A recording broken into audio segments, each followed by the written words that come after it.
এমন একটা জামানা আসবে যেই জামানায় লা ইয়াবকা আহাদুন ইল্লা আকালা রিবা, কেউ বাকি থাকবে না, সবাই মিছিল দিয়া সুদ খাবে। এমন একটা জামানা আসবে যেই জামানায় কেউ বাকি থাকবে না, সবাই সুদের টাকা মুখে নিবে। এমন একটা জামানা আসবে। তো নবীজি বলেন ওয়া ইন লাম ইয়াকুলহু, যদিও ডাইরেক্ট না খায়, আসাবাহু মিন বুখারিহি, সুদের হাওয়া সবার গায়ে লাগবে, যদিও ডাইরেক্ট না খায়। এখন আসেন, আমি আজকে একটা প্রাইভেট কার নিয়ে আসছি, এই জায়গায় প্রাইভেট কার কিনে আসছি। ওনারে আমি প্রাইভেট কারটা 10 দিনের জন্য দিছি বন্ধক। ওনার কাছ থেকে আমি 1 লক্ষ টাকা নিছি। কয় দিনের জন্য বলেন তো? কয়দিন? 10 দিন। 10 দিন পর উনি গাড়িটা দিয়ে দিবে, টাকাটা দিয়ে দিব। সিকিউরিটি হিসাবে আমার গাড়িটা ওনার কাছে রাখছে। কি হিসাবে? সিকিউরিটি। আর হিসাব কি? বন্ধক। 10 দিন পর আমি ওনারে 1 লক্ষ টাকা দিব, উনি আমার গাড়ি দিয়ে দিবেন। তো ওনার একটু মন চাইছে হুজুরে গাড়িটা দিয়ে সফর করে গাড়িতে একটু বসি, কেমন লাগে দেখি। উনি ওই গাড়ির সিটে একটু শখ করে বসছে 1 মিনিট। এই 1 মিনিট সুদের কারবার হয়ে গেছে। ওনারে আমি একটা ঘোড়া দিছি, ঘোড়া বন্ধক, ঘোড়া। তো ঘোড়া বন্ধক দেওয়ার পর ওনার কাছ থেকে 10,000 টাকা নিলাম। তো ঘোড়ার উপরে চড়া মজা। ওনার বাচ্চাটা বায়না ধরছে আমার ঘোড়ার উপরে একটু উঠাও আব্বু। তো ঘোড়াটা 10 দিন পরে নিয়ে নিব। ওনার বাচ্চারে বায়নার জন্য 10 দিনের মধ্যে ঘোড়ায় সামান্য পরিমাণ উঠাইছে। এই সামান্য পরিমাণ সুদি কারবার হয়েছে। এই জাতীয় একটা বর্ণনা মুসান্নাফে আব্দুর রাজ্জাকে আছে, হাদিসের কিতাব।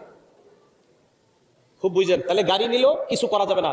লা ইয়াজুজুল ইনতিফা বিশাইইল মারহুন, বন্ধকি জিনিস ওনার কাছে আমি বন্ধক রাখলাম, এই বন্ধকি জিনিস দিয়ে উপকৃত হওয়া জায়েজ নাই।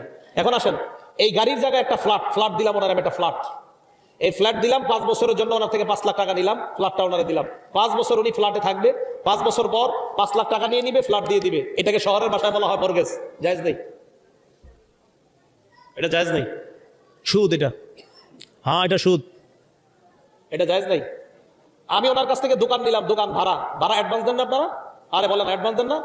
অ্যাডভান্স 2 ধরনের, একটা হলো সিকিউরিটি মানি, আরেকটা হলো ওনার কাছ থেকে বললেন এই প্রতি মাসে মাসে অ্যাডভান্স থেকে কাটা হবে।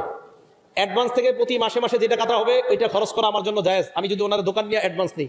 আর যেটা এইভাবে নিছি যে আমি নিলাম একবারে 2 লাখ টাকা অ্যাডভান্স নিলাম, তো উনি আমার কাছ থেকে দোকান যখন নিবে, আমি যখন দোকানটা নিয়ে নিব তখন ওনাকে আমি অ্যাডভান্স টাকাটা দিয়ে দিব 2 লাখ। এটা হলো সিকিউরিটি মানি। এই সিকিউরিটি মানি আমার কাছে আমানত থাকবে। এই সিকিউরিটি মানি একদম আলমারিতে রেখে দিতে হবে। আলমারিতে রাখার পর এটাতে ধরাই যাবে না, এই টাকায় হাতই দেওয়া যাবে না। কথা বুঝছেন? একটা হলো সিকিউরিটি মানি, আরেকটা হলো না ওনার সাথে আমার চুক্তি আছে, মাসে মাসে আপনার এখান থেকে ভাড়া বাবদ, দোকান ভাড়া 5,000, আপনি দিবেন 3,000, এখান থেকে 2,000 করে কাটা হবে মাসে মাসে। এটা এক বিষয়।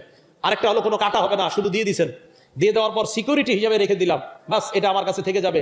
এটা আর ধরে ধরে দেখেন না, এটা আর খরচ করে না, এটা ওই সিন্ধুকে রেখে দেন। দোকান যখন নিবেন ফেরত দেওয়ার সময় টাকা দিয়ে দিবেন, দোকান নিয়ে নেবেন।